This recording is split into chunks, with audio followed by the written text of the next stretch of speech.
বন্ধু বান্ধৱসকল নমস্কাৰ কাইদম মোৰ অন্য এটা ভিডিঅ'লৈ আপোনালোকক স্বাগতম জনালোঁ। এয়া বাইদেউ এতিয়া আৰম্ভ কৰি দিছে দিহানাম শিকাবৰ বাবে আৰু বাইদেউ এতিয়া শিকাই আছে দিহানাম ধুনীয়াকৈ কেনেকৈ গাব লাগে কেনেকৈ কৰিব লাগে।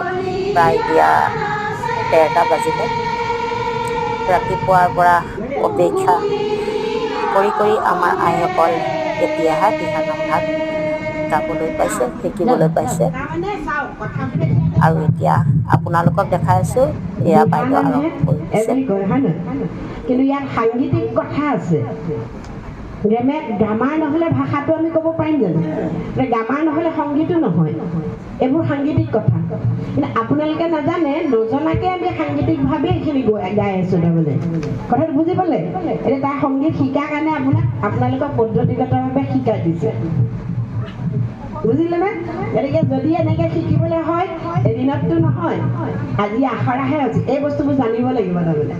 তেতিয়াহে আমাৰ গোৱা নামবোৰ বেলেগ এটা ভাষাৰ মানুহেও শুনিব। তাৰমানে বাকী কথাখিনি ঠিক হ'ব লাগিব, ভাষাটো যি নহওক। আমি কিবা আৰু হিন্দী গান আপোনালোকৰ শুভকামনা কৰি মোৰ ভিডিঅ'টি ইমানটা সামৰণি মাৰিছোঁ। অন্য এটা ভিডিঅ'লৈ আপোনালোকে অপেক্ষা কৰক।